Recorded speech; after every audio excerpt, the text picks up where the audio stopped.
What's up, everyone? Welcome to Power Play with CJ. As many of you know, I like to incorporate the entertainment world and pop culture wherever applicable. I mean, it's just, lighten the load and, lighthearted pieces. And it's just another example of that. The other night, I'm a huge movie buff. Obviously, Boston movies are great, but just in general, I was watching The Town, Ben Affleck, and his character was a pro hockey prospect before he washed out and became a bank robber. I actually know who his character's based off. I'm not going to say because I can't give away trade secrets, the Boston trade secrets. But I'm just going to do a fictitious thing. If I'm going to kind of write the biography for him. The book Prince of Thieves went in a little more detail, but it kind of veered away in the movie with some different developments. So, without further ado, I'm going to kind of write the biography here. I think Dougie McCray was a standout player for Charlestown youth hockey. I think he would have been committed to Boston University and played, I think, his freshman and sophomore year at Malden Catholic. And then I think what had happened is his father went away on a little vacation to Walpole. And I think McCray from there would have played a year at Charlestown High, living with Jeremy Remmer and his family, Blake Lively. And then when that family's mother died from AIDS and Jeremy Remmer shot the guy in the head and went to jail for 9 years, I think McCray would have then gone to the Q and played up there for 4 years. His draft year, and then the 2 years after the no grade year. I think he would have been a second round pick. The book has him as a second pick, I think, of the Bruins.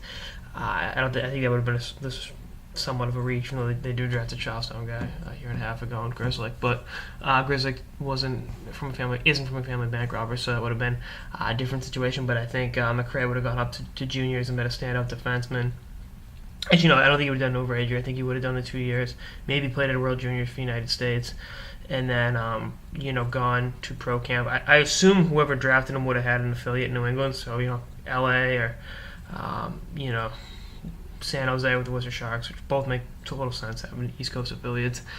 So hypothetically, the LA Kings draft him in the second round out of his first year in the Q, and then he plays in Manchester, washes out, fighting guys, and then it's pretty easy to get in the family business from Manchester. Robbing banks in New Hampshire, and I know the thing in the movie was the father robbed the bank in they call it in Cow Hampshire, Massachusetts. And, from there, McCray ends up out of hockey, does a heist of a Bay Bank with a nail gun, which is, way to rob a bank, with a nail going over the counter. And he did 8 months, and then, then he became a big-time robber. He got a second chance in the movie, they hinted at, so just assume the Bruins brought him in to try out. And by then he was too far gone. But it's kind of cool to think about. You think about the backstories to every character in movies. And that was another one. I'm gonna do pieces like this from time to time. Whenever a character in a movie or television series has a hockey playing background, kind of hint at what I think it would have looked like. But like I said, McCray, Malden Catholic, BU commitment. Father goes to prison, goes up to the Q, does a few years, washes out of the AHL, gets a second shot with the Bruins, and we'll see what happens from there. The movie picks up and does the rest of the work. But anyway, that's on this episode of the Power Play with CJ on Dougie McCray's hypothetical hockey career. Stay tuned for more episodes throughout the season and beyond. Later, guys.